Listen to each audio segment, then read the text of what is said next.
Most people just record their kids' birthday parties.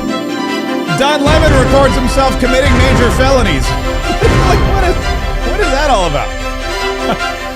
Maybe it works. He's gone viral. Literally everybody's talking about this clown, and not in a good way. I'm talking about him. All the other podcasters are talking about him. The Department of Justice is talking about him. Pam Bondi and Harmeet Dillon are talking. Look, the bad news for Don Lemon is that by rushing into a church with a bunch of BLM protesters during a service, he got the attention of the DOJ. The good news for him is it's Pam Bondi, so probably nothing's going to happen to him anyway.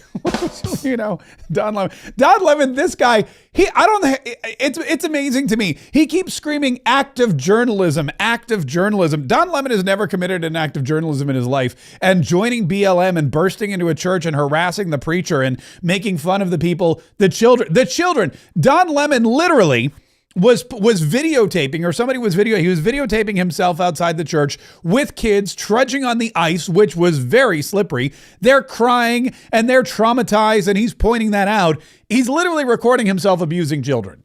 And I'm just thinking to myself, if I'm Judge Janine, well, I guess it wouldn't be her because she's the district of DC. If I'm a federal prosecutor, if I'm Harmeet Dillon or whoever's in charge of this, I'm thinking to myself, wow, this guy's just creating his own evidence.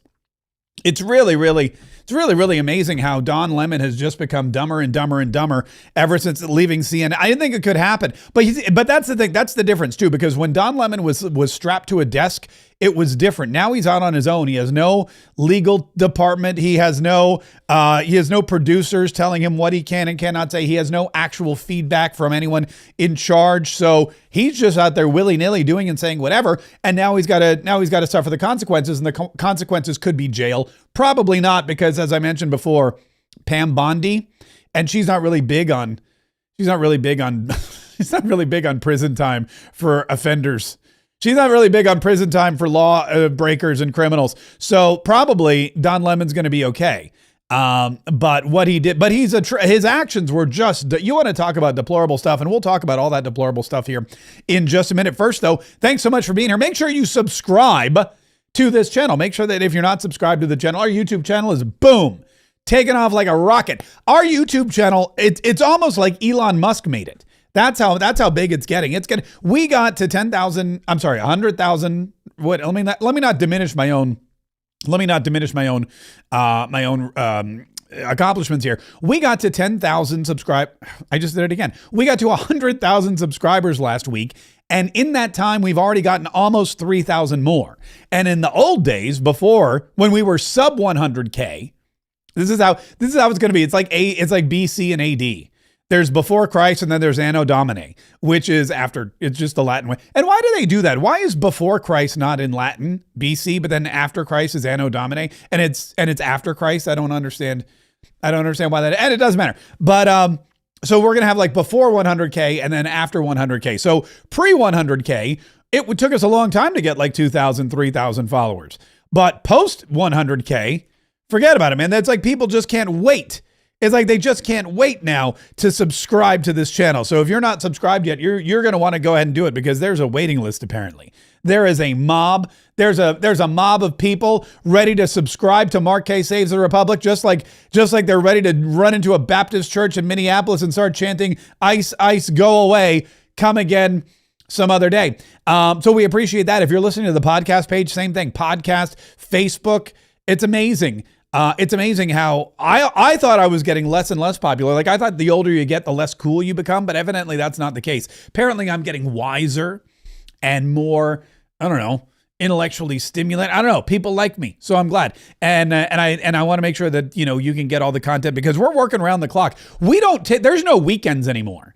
Right? That's the thing. Weekend, schmeekend. That's what I say. You know what I was doing yesterday? I was right here working. You know what I was doing the day before? Working. You know what I do every single day? I grab my phone, I go, Don Lemon's an idiot, and then I post it online. So you want to make sure that you're following us on all those platforms so you don't miss a single thing. Because when Don Lemon's an idiot, you want to be the first to know.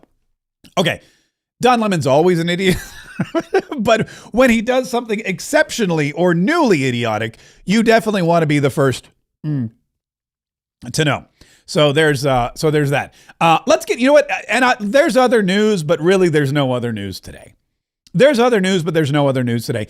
Some of the other news is Minneapolis may or may not be under federal control. Donald Trump may or may not have started using the Insurrection Act. We're still seeking clarity on that. And it's Martin Luther King Jr. Day, so if you're celebrating the holiday,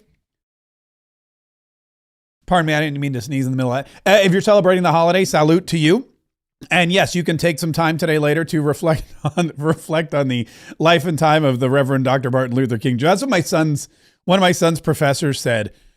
Just a reminder, there's no school on Monday or no class on Monday so that you can reflect on the life and time of the Reverend Martin Luther King Jr. So I asked my son yesterday, I go, hey, so what are you doing tomorrow? He goes, well, I'm just going to probably get some breakfast and maybe go snowboarding. And then, you know what I'm going to do? I'm going to reflect on the life and time of Dr. Martin Luther King Jr. And I said, that's great. Because that's exactly what I think that's what it's for. So what was I saying before that? Oh yeah. So it's Martin Luther King Jr. Day, and there's that. And there's a couple of other headlines. For example, Donald Trump may or may not have instituted the Insurrection Act, which we're going to get to here in just a minute. But also get this, bada bing, bada boom. There's Don Lemon acting a fool in the church. So here's the story as I get it now. And again, this is constantly changing because there's boots on the ground, and there are people who are investigating this. And there are people who are just, furious about it. But I'm just gonna get the latest and the greatest news here right hot off the presses, and the presses, of course, being Twitter. But basically, what happened was Don Lemon. I'm going to pull up the Gateway Pundit here. Don Lemon, according to the Gateway Pundit, which I'll share with you here, lectures pastor on First Amendment after far-left agitators harass Christians and shut down worship. Now, this came out this morning. Don Lemon attempted to lecture a Christian pastor, which I'll play that clip in just a minute. The confrontation unfolded as Lemon confronted Pastor Jonathan Parnell, whose congregation had just endured harassment and interruption while gathered for prayer and worship. So what happened was, Don Lemon, and I want to find this woman, Don Lemon joined a group of agitators who were BLM agitators. They were basically, here we go. They were basically, let me get the whole thing here. On January 18th, demonstrators from the Radical Justice Network. That's what it's called, the Radical Justice Network. Now, I don't know about you, but Radical Justice Network sounds like something probably that shouldn't exist, right? Radical Justice Network. Could you imagine if the Radical Justice Network, infiltrated some kind of event at a Trump rally? That would be very dangerous. They interrupted a service at City's Church in St. Paul, Minnesota, accusing Associate Pastor David Easterwood of leading ICE's local office amid outrage over Renee Good's January 7th fatal shooting. The Department of Justice launched an investigation for potential FACE Act violations, which protect religious exercise from interference, with officials like Harmeet Dillon warning protesters and journalist Don Lemon, who live-streamed the event. Church leaders called it shameful, while protesters link it to demands for ICE accountability. No charges filed yet as tensions rise over immigration enforcement. This is the big problem that everybody has, is this whole no charges filed yet. What are we waiting for? Why have no charges been filed yet? That's what we don't understand. That's what everyone's like, wait a minute, why have there been no charges filed? What is happening? Why are there no charges filed at all? So that's the big question. Now, here's how it went down. These people were at their service. It was a Baptist church. And all of a sudden, these radical BLM protest people showed up, walked into the church, and started screaming during the service. This is the beginning of what's going to happen here. When you violate people's due process, when you pull people off the street and you start dragging them and hurting them and not abiding by the Constitution, when you start doing all of that, people get upset and angry. Okay, now I'd like to point out that you can see, this is Don Lemon, by the way, this is his live stream. But I'd like to point out that none of these people in the church are ICE agents. None of these people, you can kind of see there's like people standing up, people standing around. There are kids that are crying, so their parents are trying to trying to keep them quiet. And then there's this big gang of protesters in the middle that start screaming and yelling. But none of these people, it's not like they walked into a church service of ICE agents. It's not like they walked into the ICE headquarters. It's not like they walked into the ICE hotel, I'm not the ICE hotel, but like the hotel where the ICE hotel is in like Sweden or something, isn't it? Or Norway.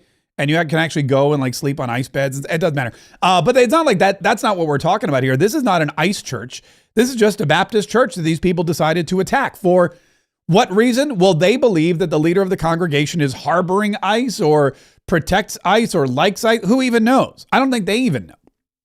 But Don Lemon, seeking to try to be relevant, joins the angry mob, throws on his camera, and starts live streaming. Which, by the way, how many people watch Don Lemon's live? Does anybody watch? I didn't even know Don Lemon live streamed. I just thought he had some kind of podcast.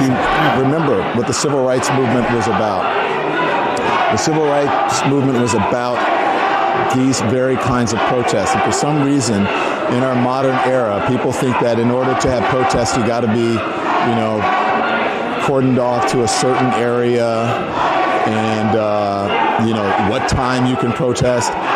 Look, there's nothing in the Constitution that tells you what time you can protest. Okay, so here's Don Lemon, and he's trying to explain away how this is wrong. He's trying to justify this angry mob breaking into a church. And he goes, there's nothing in the Constitution that says what time you can protest.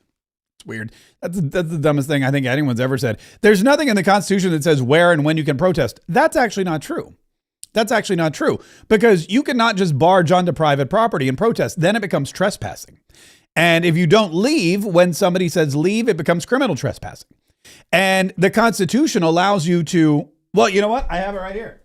As a matter of fact, not the actual copy, but let me just refresh Don Lemon's memory for just a second, because he likes to talk about the First Amendment a lot, but I just don't think he's ever actually read it. The First Amendment says Congress shall make no law respecting an establishment of religion or prohibiting the free exercise thereof or abridging the freedom of speech or of the press or the right of the people peaceably to assemble. Okay. And this is the important part, and to petition the government for a redress of grievances. So you can peacefully protest and petition the government for a redress of grievances. Now, this is not a peaceful protest. How do I know it's not a peaceful protest? Because it's on private property. These people barged in. They refused to leave when they were asked to leave, and kids are crying. And if kids are crying, clearly it's not a peaceful protest. In fact, Don Lemon even says that. Don Lemon goes out back to videotape the crying kids being dragged out of the church by their parents who fear for their life. I mean, let's be honest. These kids, they don't know what's going on. These parents, they don't know. They just saw over the weekend angry protesters, anti-ICE protesters beat up a right-wing or a conservative, Twitter user, X user. They've seen ICE agents get attacked by these same radical lunatics. They've seen police officers get attacked. They remember George Floyd. Remember, this is Minneapolis. When BLM comes into your church, you flash back to the cop cars being burned and the police stations being looted and everything else being looted and the fires burning and raging on end and the defund the police chants and the bricks flying. You flash back to all of that. And you live in a place where the Mayor Jacob Fry, sides with the lunatic left. You know that Tim Walz is powerless against the lunatic left. And you know that Ilhan Omar is out there egging them all on. So you're surrounded by a governing body that is going to be on the side of the violent protesters. Of course you're fearing for your life and you don't know what's going to happen with your kids. So you try to hustle them out the back. Well, Don Lemon, the worst person in the world, Don Lemon, who may be, and I can't prove it. So don't fact check this fact. If there's any fact checkers watching, don't fact check this, because this is just my opinion. I don't have any proof. But Don Lemon may be the devil incarnate. Or if he's not the devil incarnate, he's one of the devil's minions, right? Like, he may not be the devil incarnate because I don't think he's smart enough for that, but he's definitely one of like the little minions. I don't know what you call the little devil's minions, the little like, they've got a little pitchfork and they're like nipping at the devil's feet and they go out and do all this dastardly like, that's Don Lemon. So Don Lemon exits the church, goes around the back of the church, and then videotapes the crying kids being rushed to safety by their parents and comments about how they're traumatized and also how, you know what, sometimes that happens. Watch this guy here, look, he's hugging his kid. And, I imagine it's uncomfortable and traumatic for the people here. But again, careful, it's very slippery right here. Yeah. It's uncomfortable and traumatic for the people here, but that's what really, careful, please, really slippery. Not kidding. That's what protesting is about. And so. Okay. there's a bunch with this one clip that I think is shows just how awful Don Lemon is. I don't know what happened to Don Lemon. I guess he was always awful, but he's really bad. Now he's just like the worst. Like, what's the human equivalent of vomit? Whatever of like just regurgitated nastiness, whatever that is, that's Don Lemon. So Don Lemon in this one clip says, look, in fact, you know what? We're going to play it again. I'm going to walk through the clip with you because this one clip in itself just proves what a wasteoid this guy is. Watch this guy here. Look, he's hugging his kid. Look, this guy here. Look, he's hugging his kid. Look at this. Get this on camera. This guy is hugging his kid. And you know, I imagine it's uncomfortable and traumatic for look, the people here. I imagine it's uncomfortable and traumatic. So he knows that it's uncomfortable. He knows it's traumatic. He goes, oh, I imagine it's uncomfortable and traumatic. And this guy's hugging his kid who's clearly upset. But again, careful. It's very slippery right here. Yeah. It's uncomfortable and traumatic for the people here, but that's what really, careful, please, really slippery. Okay, and then he slips on the ice. Now, this is the same ice that these traumatized kids now are walking on and their parents. And Don Lemon is like, he's urging his cameraman, careful, please. It's very slippery. Careful. It's very slippery. You have to be careful. He's more concerned about his cameraman. He's like, my cameraman can't fall. Don't fall. And of course, he's not concerned that his cameraman's going to get injured. He's concerned that his cameraman's going to fall, break his camera, and then he can't live stream anymore. But he's telling his cameraman, don't fall, don't fall. He's concerned about that. But he has no concern for the kids who are clearly uncomfortable and traumatized. Not my words, his own words. In his own words, he said, clearly, this is uncomfortable and these kids are traumatized. But you know what? We're going to just keep going with it. Kidding. That's what protesting is about. And so that's what protesting is all about. You put your uncomfortableness in, you put your uncomfortableness out, you put your trauma in, and you shake it all about. You do the hokey pokey and you turn yourself around. That's what protesting's all about. This guy is creating discomfort and trauma in Christian children for no reason other than to get clicks. This guy joined with a rowdy group of radical activists to barge into a Baptist church during a Sunday worship service for no reason other than to promote his lame podcast. This guy filmed, without their consent, filmed children crying, parents trying to take care of their children. He did all of this knowing that they were uncomfortable and traumatized, but doing it anyway because, hey, that's what protesting is all about. Is there a bigger waste of human life? Is there anyone else who would qualify as feces incarnate?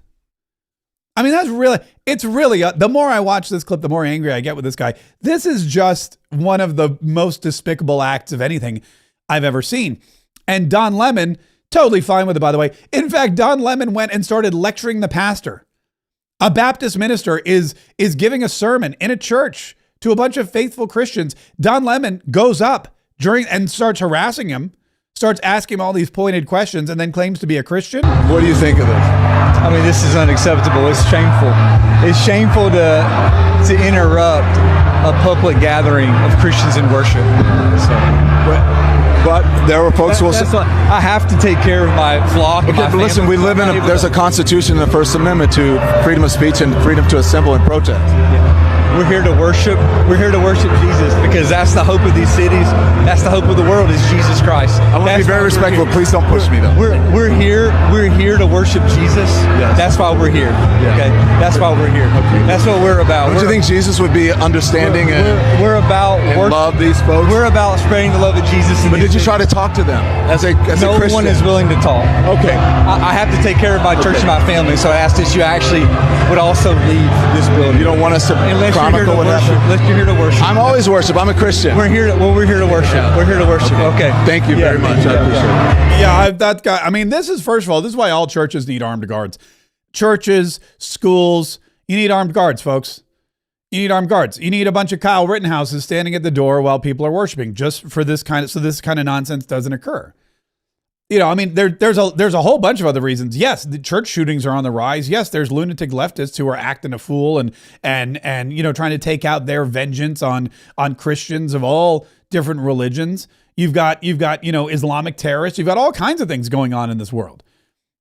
But this is yet now another reason why you need to have armed guards at your church service, because there are going to be angry mobs now, especially in a place like Minneapolis.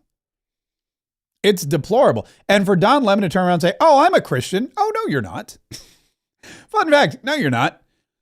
No Christian would do what this Christian did. No Christian would look at these people and say, you know what? They're worshiping God. They're worshiping Jesus Christ. They're praying and they're coming together and they're praising the Lord. No Christian, as Don Lemon claims to be, would walk in the door with these people and think that this was okay and do what Don Lemon did. That's not what Christians do. I don't care. I'm a Catholic. But if I walk into a church, whether it's a Baptist church or an Episcopalian church or a Lutheran church, I don't go to a lot of those churches, but if I did, I would not start harassing the pastor. I would not start chanting about us. I wouldn't even be on my phone. Like, if I walk into a church, I try not to be on my phone. I try to be quiet. It's very difficult for me. I try to be reverent. You have to be, I don't care what it is. If it's a place of worship, you need to be reverent, especially if you're a Christian. And I expect the same too. If you come to my church, it's a Catholic church, you're more than welcome, but know that we have armed guards. As a matter, I know for a fact that we have armed guards at our church. That's one of the reasons I like it so much. That's one of the reasons I like it. I mean, there's several reasons why I like it, but the armed guards definitely are the icing on the cake.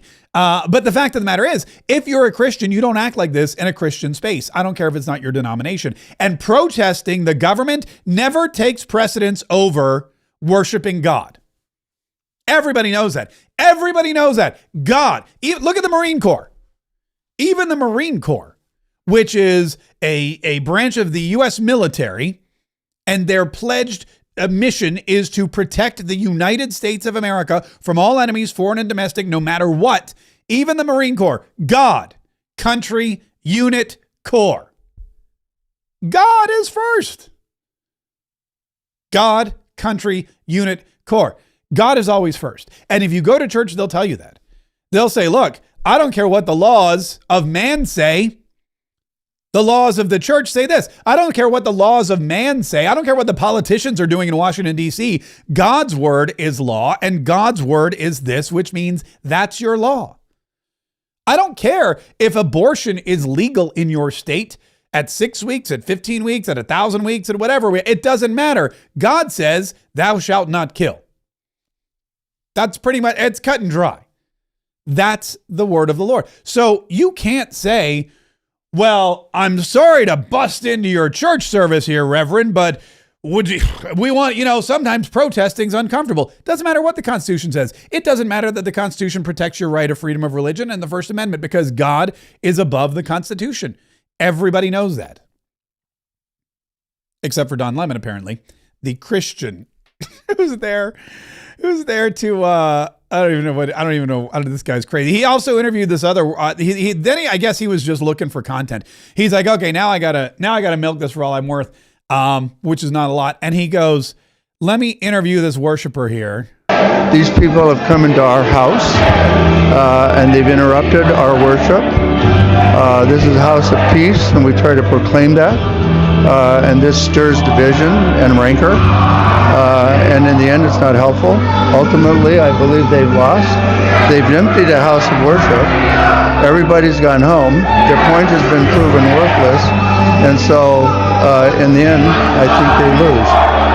But more importantly, if I was to break into any of their houses uninvited, cause derision and upset according to their values, I would be kicked out ultimately. It's not a good way. Yeah. I mean, look, this is private property. This is not public property. Churches are not public property. I mean, I've never been on a church that's public property. They're all private property. You are invited to come in and worship, but you can also be kicked out and asked to leave. And you must leave, and if you don't, it's trespassing. And these people were all asked to leave. These people were all asked to leave. It was demanded of them that they vacate the premises, that they were breaking the law, that this is a house of worship, that they are interrupting the services, and they stayed. And not one person has been arrested. Not one person has been taken into custody. Not one person has been indicted. Why? Because in Minneapolis, the inmates run the asylum. In Minneapolis, the sheriff has gone home and the protesters run the day. In fact, Stephen Miller posted this. This was kind of crazy. Stephen Miller was, who was it? It was, I forget her name. She was writing she was writing basically how the police have abandoned all of Minneapolis, and there's no police left in Minneapolis. Not like they were any good anyway. The police in Minneapolis, they would not respond to ICE officers who were in need of assistance. They would not respond to news journalists or conservative news media personalities like Nick Sorter, our good friend, who were in need of assistance. Nick Sorter called the cops and they told him, you should probably leave on your own recognizance or on your own accord because we're not going to come and help you. He dialed 911 and said, I'm under attack. And they were like, yeah, you got to move, because we're not coming in there to help you. The police have been ordered to stand down. The police have been ordered to avoid high-risk areas. The police in Minneapolis are not doing diddly squat. And that's why that's why these protesters know these BLM people and Don Lemon, these BLM, Don BLM. Oh, we just did it. We just made it. Don BLM is, I have to write that. I have to write that on X here in just a minute. But anyway, Don BLM, he knows that the protesters aren't going to get arrested. He knows that he's probably safe from any problems with the Minneapolis Police Department. He knows that they're just going to turn a blind eye. And that's why Stephen Miller last night wrote, only federal officers are upholding the law. Local and state police have been ordered to stand down and surrender. Now, again, I haven't seen any proclamations of the Insurrection Act. I may be slow to the game here. No one has yet declared the Insurrection Act is in place in Minneapolis, Minnesota. The only thing we have is what Stephen Miller had written.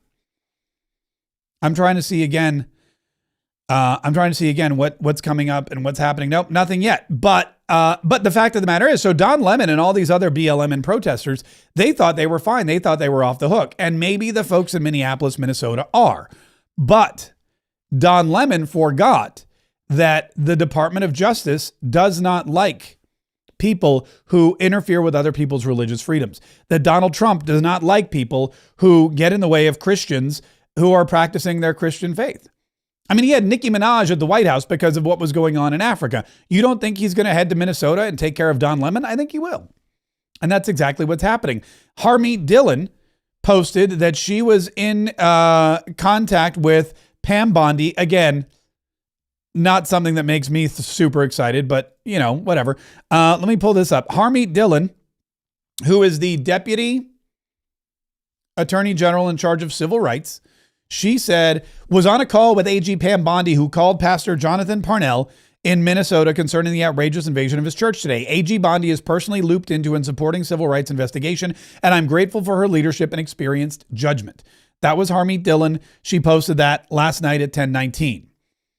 Pam Bondi also posted something similar, that she was that she'd been talking to the Reverend and that she was investigating and yada, yada, yada, yada. Harmeet Dillon was on this morning with Newsmax, and here's what she told Newsmax's Mark and Alex. The Attorney General has been on this from the moment it happened. There are already 2 prosecutors from my office on their way to Minneapolis, and they'll be there this morning. We have an FBI team assembled and local prosecutors as well. This is going to get the highest attention from the Department of Justice, because there is no more sacred right in our Constitution than the right to assemble and pray to God. And there are federal laws that protect that right. And what happened here was a shameful exercise of virtue signaling, disruption, fear, terror. You can see children in this video being ushered out the back by their terrorized mothers. And this is illegal. And I want to add that the Biden administration prosecuted people peacefully praying outside abortion clinics for much, much less. The Attorney General has been on this. That is true. They prosecuted people who were praying outside of Abortion clinics. You know who else they prosecuted? People inside the Capitol building on January 6th who claimed that they were just doing acts of journalism. So now that Harmeet Dillon and the DOJ are on the case, guess who's freaking out? Don Lemon. Don Lemon was first of all, he had a couple of meltdowns. First, he had a meltdown about the reporting that he was part of this crowd, and he tried to distance himself from these BLM protesters super quick. Fake right-wing propaganda news alert from this supposed right-angle news network, supposed network, that I led a protest into a church this morning in Minneapolis. That is complete BS. First of all, I had no idea who the organization was until I arrived this morning. And number two, that's what every journalist should be doing, exactly what I did. What I did was report, chronicle, and commit an act of journalism, which is what every journalist should be doing. That's what happened. So if you really want to know the truth about what happened, why don't you check it out at the Don Lemon Show on YouTube, on Substack, and on Twitch. And follow us on any of our socials if you really want to know the truth rather than getting some right-wing propaganda from a so-called news network. So that's him getting angry about the initial reports that he was part of the protest, which, I mean, like he videotaped it. I don't understand how you do this. I don't understand how you videotape yourself committing a crime and then scream and yell that you didn't commit the crime. Here's videotape of me breaking and entering, stealing a gold watch. Here's video of me wearing the gold watch to my nephew's christening. Here's a picture of me going, posting it on Instagram going blang, blang. And then I go out and go, I didn't steal that watch. Dude, we got video. This is the beginning of what's going to happen here. When you violate people's due process, when you pull people off the street, you start dragging them and hurting them and not abiding by the Constitution, when you start doing all of that, people get upset and angry. And if you remember what the civil rights movement was about. Yeah, that's exactly. The civil rights movement, by the way, was about American citizens who were having their civil rights violated, not illegal aliens being deported. It had nothing to do with illegal aliens at all. It had nothing to do with illegal aliens at all. It had to do with American citizens who were being treated like second-class citizens. And Dr. Martin Luther King Jr. would not condone 100%. Again, let's take a moment, because it is Martin Luther King Jr. Day. Let's take a moment to reflect on the life and legacy of Dr. Martin Luther King Jr. Would Dr. Martin Luther King Jr., again, I never met the man, just guessing. Maybe we'll ask ChatGPT. But would Dr. Martin Luther King Jr., would he condone protesting inside of a church during a worship service? I'm guessing no, but again, I wasn't around. You know what? Let's ask Grok, shall we? Let's ask Grok. Let me pull up Grok here real quick. Elon Musk's Grok knows everything. Hi, Grok. Answer a question for me. Let's see. I don't like to just jump in.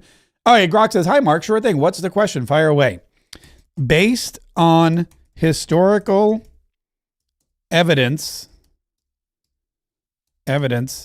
and his own personal speeches and writings, would the late Reverend Martin Luther King Jr.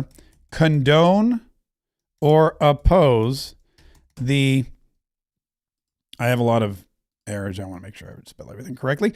Condone or oppose the Don Lemon-led protest inside of a Baptist church in Minneapolis yesterday.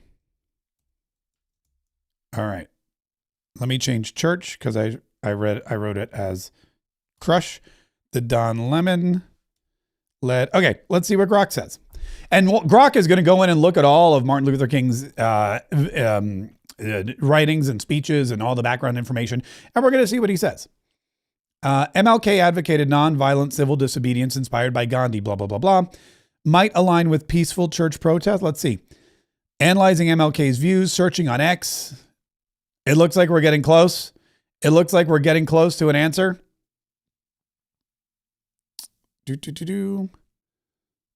It's really, I don't know. Either I need to update my Grok or it's moving very slowly. I just feel like I should have an answer by now. Here we go. The protest in question occurred on January 18th at Cities Church, a Southern Baptist congregation in St. Paul, Minnesota. Led by activists from groups like the Radical Justice Network and Black Lives Matter Minnesota, demonstrators interrupted. Yeah, we know all that. They chanted slogans such as "Ice out, hands up, don't shoot," and "Justice for Renee Good." The focus was on one of the church's pastors, David Easterwood, who was accused of serving as the active field office director, blah, blah, blah, blah. Get to the Martin Luther King stuff. We understand the event. We understand what was going on. I want to know. Here we go.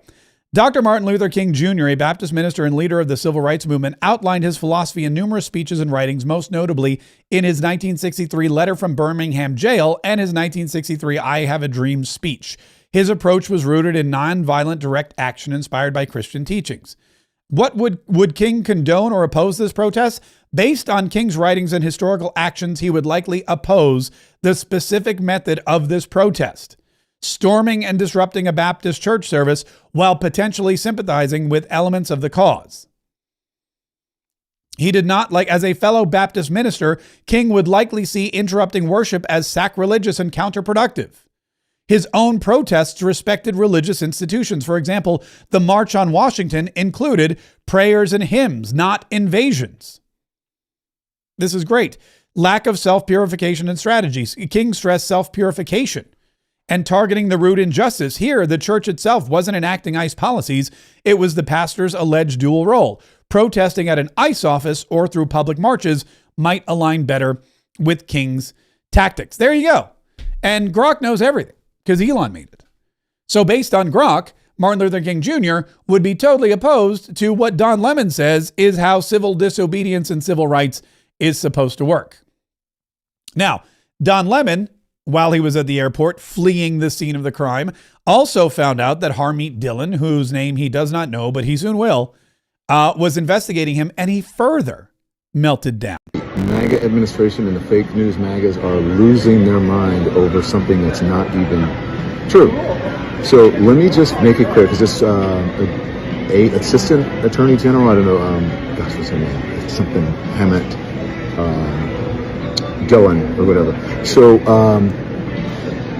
I had no affiliation to that organization. I didn't even know they were going to this church until we followed them there. We were there chronicling protests. Once the protest started in the church, we did an act of journalism, which was report on it and talk to the people who were involved, which included the pastor, members of the church, and members of the organization. That's it. It's called journalism. First Amendment, all that stuff. For all of you people who believe in the First Amendment, absolutist, there you go. So why don't you talk to the actual person who is in charge of the organization and whose idea it was to have the protest at the church before you start blaming me for stuff for which you have no idea. Thank you for your attention to this matter. By the way, he's ripping off Donald Trump's lines, and if he rips off Donald Trump's lines, you know what's going to happen? He's going to get a copyright infringement notice too. That's going to be the next thing. So there you have Don Lemon claiming that he wasn't involved, he wasn't a part of this, he didn't know anything about it, he just stumbled upon it, and that is his story, and he's sticking to it. Now, the story could be different. We'll see what happens when these investigations are over, but hopefully this won't just be another. Hopefully this won't just be another in a long line of failed investigations by Pam Bondi's DOJ. Hopefully there will be some action taken. Speaking of action taken, Donald Trump announced he had a very busy weekend when it came to Greenland. Donald Trump, let me pull up my Facebook page here real quick, because I've been posting like a madman all weekend long. I told you, I wake up in the morning and I go, all right, what do I have to do before I have to do anything else? Yes, I'm going to hang out with my family today. Yes, there's stuff that we have to get done. We got to go to Home Depot, yada, yada, yada. But I know that Donald Trump did or said something that requires my attention. And sure enough, he did. He posted on his Truth Social a very lengthy post about Greenland. And this was, I guess, on Saturday. We have subsidized Denmark and all of the countries of the European Union and others for many years by not charging them tariffs or any other forms of remuneration. Now, after centuries, it is time for Denmark to give back. World peace is at stake. China and Russia want Greenland, and there is not a thing that Denmark can do about it. They currently have 2 dog sleds as protection, one added recently. He loves that story, by the way. Only the United States of America under President Donald J. Trump can play in this game, and very successfully at that. Nobody will touch this sacred piece of land, especially since the national security of the United States and the world at large is at stake. On top of everything else, Denmark, Norway, Sweden, France, Germany, the United Kingdom, the Netherlands, and Finland have journeyed to Greenland for purposes unknown. This is a very dangerous situation for the safety, security, and survival of our planet. These countries who are playing this very dangerous game have put a level of risk in play, and that is not tenable or sustainable. Therefore, it is imperative that in order to protect global peace and security, strong measures be taken so that this potentially perilous situation end quickly and without question. Starting on February 1st, 2026, which is a Sunday, all of the above mentioned countries, Denmark, Norway, Sweden, France, Germany, the United Kingdom, the Netherlands, and Finland, will be charged a 10% tariff on any and all goods sent to the United States of America. On June 1st, 2026, the tariff will be increased to 25%. This tariff will be due and payable until such time as a deal is reached for the complete and total purchase of Greenland. The United States has been trying to do this transaction for over 150 years. Many presidents have tried, and for good reason, but Denmark has always refused. Now, because of the Golden Dome and modern-day weapon systems, both offensive and defensive, the need to acquire is especially important. Hundreds of billions of dollars are currently being spent on security programs having to do with the dome, including for the possible protection of Canada. And this very brilliant but highly complex system can only work at its maximum potential and efficiency because of angles, meets, and bounds. What are meets? That's like some kind of term I don't understand. If this land is included in it, the United States of America is immediately open to negotiation with Denmark and or any of these countries that have put so much at risk, despite all that we've done for them, including maximum protection over so many decades. Thank you for your attention to this matter, Donald J. Trump, President of the United States of America. So, Donald Trump is making an all-out push for Greenland. He's saying, we need it. It's ours. We need to protect the United States. We need to protect Canada. We're protecting all of the Western Hemisphere here, and everyone will benefit. Europe will benefit. NATO will benefit. Well, they're not all that happy with Donald Trump. So now the European Union is threatening to pull the trade agreement. They're saying, oh, the massive trade agreement is at risk. You can't do this to us. Here we go. Let's see. 11 hours ago, EU scrambles to avert Trump Greenland tariffs, prepares retaliation. They're retaliating. Like, that is the dumbest thing ever. European Union ambassadors reached broad agreement on Sunday to intensify efforts to dissuade U.S. President Donald Trump from imposing tariffs on European allies, while also preparing retaliatory measures should the duties go ahead. Trump vowed on Saturday to implement a wave of increasing tariffs from February 1st on EU members Denmark, Sweden, France, Germany, Netherlands, and Finland, along with Britain and Norway, until the U.S. is allowed to buy Greenland, a step major EU states decried as blackmail. So now the EU is claiming that Donald Trump is blackmailing them and that they will not give up Greenland for any reason whatsoever. Well, Donald Trump apparently, and this was reported, I guess, first by PBS, so take it for what it's worth. But apparently Donald Trump yesterday was texting with his bro from Norway, the Prime Minister of Norway, a guy by the name of Jonas Gahr Store. And Donald Trump supposedly, according to the text message reporting from PBS, texted, considering your country decided not to give me the Nobel Peace Prize for having stopped 8 wars plus, I no longer feel an obligation to think purely of peace, although it will always be predominant, but can now think about what is good and proper for the United States of America. Now, he went on to say, Denmark claims Greenland, but there are no written documents. The world is not secure unless we have complete and total control of Greenland. Thank you. So these text messages apparently were going back and forth between Donald Trump and Prime Minister Store. And Donald Trump said, look, I was all about peace. Then you bastards stiffed me on the Nobel Peace Prize and you gave it to that Machado lady who then gave it to me anyway. So if you don't think that I'm a peaceful president, or if you don't think that I'm a peacemaker, then I don't feel obliged to work toward constant peace. And I will now focus on what's good for the United States of America. And what's good for the United States of America is us taking Greenland in any way, shape, or form. That's according to these text messages that Donald Trump was sharing with the Prime Minister of the EU. Again, I haven't seen them.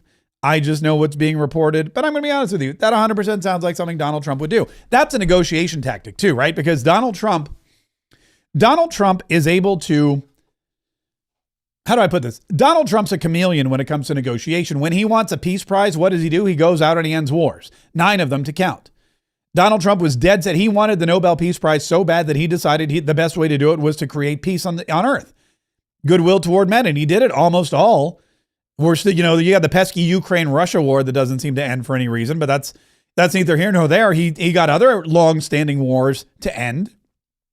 He made allies out of long-term adversaries, India, Pakistan, for one example. And now he thought for sure I'm going to get the Nobel Peace Prize. They didn't give it to him. So now he's like, you know what? Screw it. I don't want your stinking Peace Prize anymore. I got the Peace Prize from the folks at FIFA. I got the Peace Prize from Maria Conchado. I don't need you guys. And then you know what? I don't even need peace. You know what I need is Greenland. Now you guys can go and blow each other up all you want. I'm not getting involved anymore. I want Greenland so I can protect the United States of America with the Golden Dome. And we've already got investments. We've already got pieces in place. We've already got Alaska. We got Alaska. We're good to go with that. We need Greenland to finish the project.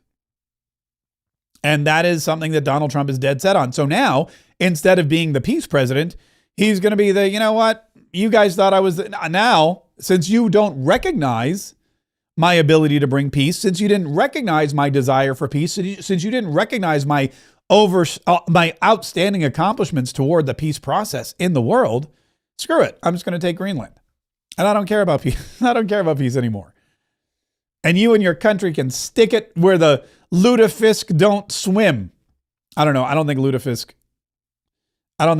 swims anyway. I think lutefisk is, it's dead already. Don't they like bleach it or put it in ammonia or something? It's a very disgusting thing that they eat. And maybe that's Sweden, but like Sweden, Norway, Finland, they're all aren't they basically all kind of like the same? I think they are. We're just going to go with that. Now, while that's happening, Donald Trump is still making a play for Greenland. Donald Trump is fighting with the EU. Donald Trump is doing everything in his power to make sure that the United States is safe and secure. Also, he could be taking control of Minneapolis, Minnesota, or the entire state. We're not really sure, just the way he did Venezuela. Also, Congress is in session, which nobody seems to care about because A, they're not doing anything worth reporting, and B, well, they're just not doing anything. They're just not doing anything worth reporting. And one of the things that they didn't do is defund the NED, the National Endowment for Democracy. And we talked about this last week, how Tim Burchett from Tennessee, Congressman Slingblade, was furious about it. So was Mike Lee, senator from Utah. So were a lot of us. I was furious about it because the guy that I'm running against for Congress was one of the 81 Republicans who stabbed conservatives in the back and continued to fund with their tax dollars the NED, the National Endowment for Democracy. And Tim Burchett woke up bright and early. He's in Tennessee. He's back at home. He woke up bright and early, and he's still mad about it. Hey everybody, Tim Burchett. I woke up this morning, sun's just coming up. I woke up this morning, and I was just mad about this NED funding. My buddy Eli Crane had an amendment to take it out, $315 million. These are people that censored Trump, and they throw this money out to these NGOs, so-called non-government organizations. I think if you dig deep enough, you'll find that probably have some Republicans that get something from this. He's talking, by the way, about John Rutherford. He's talking about the guy that I'm running against in Florida's 5th District. The only reason to vote for an NGO, the only reason I keep funding an organization that DOJ said should be shut down, that Elon Musk cut out of the budget, and that Donald Trump signed an executive order to defund. I mean, that's no joke.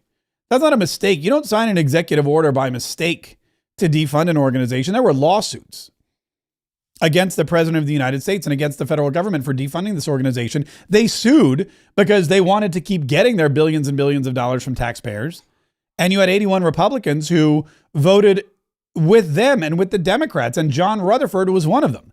And you have to ask yourself, why would John Rutherford do that? Well, if we know anything about John Rutherford, it's because there was probably something in it for him in the way of monetary gain.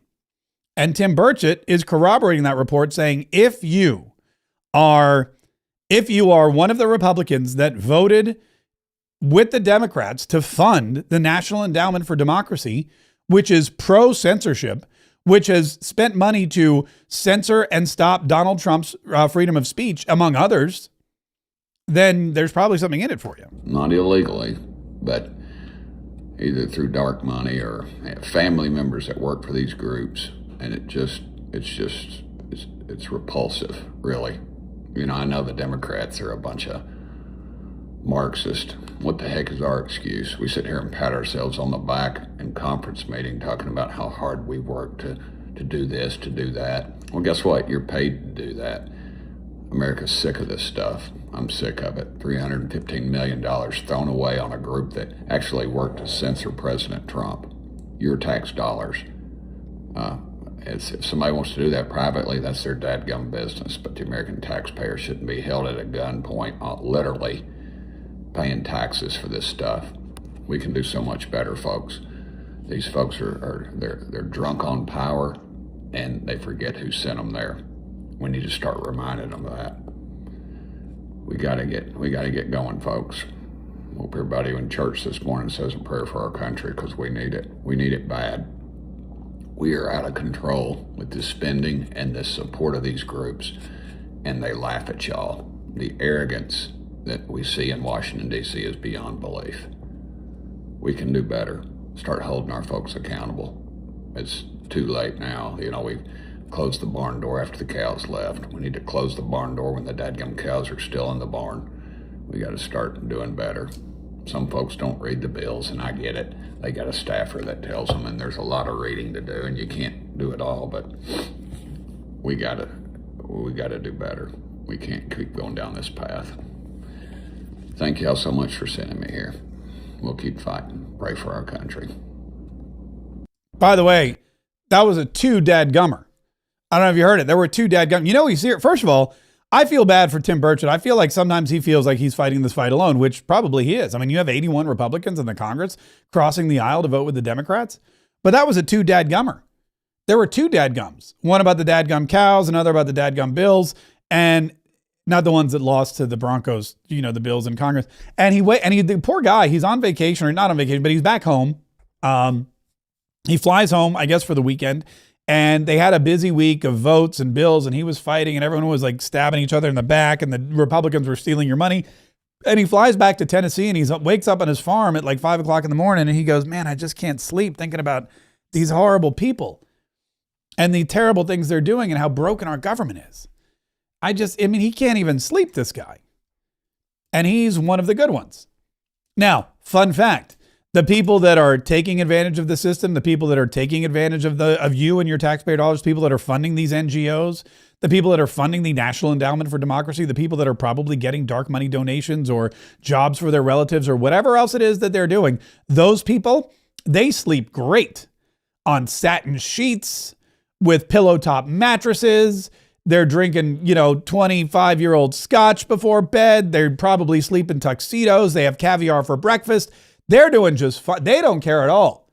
Tim Burchett, though, who's out there working for you, this guy's losing some dadgum sleep. I mean, look at him. He's tired. And he's fighting this fight all alone. And that's why we need better people in Washington, D.C. Not only that, but we need to get the bad people out of Washington, D.C. That's, of course, why I'm running for Congress this year in 2026. You can support me at markkforcongress.com. We'll have more on that, though, as we get... a lot of people are like, Mark, are you having any more events? Mark, are you doing this? Mark, are you doing that? There's a whole system that I've learned about how you run. And it's one of those, you want to save your resource. Well, you know what? I don't want to say too much. I don't want to say too much about my strategy. I will just say this, markkforcongress.com.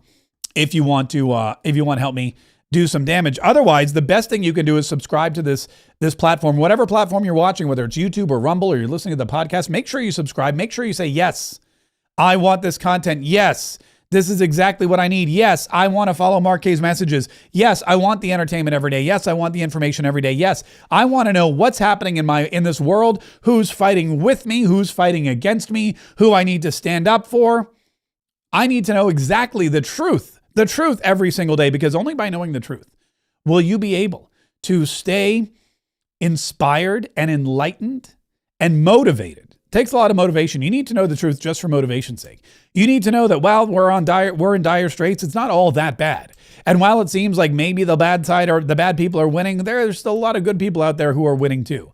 And the more of us that we have under the tent, the more patriots that are in lockstep, the more patriots that are out there willing, ready, and able to fight, well, the easier it will be for us to save the Republic.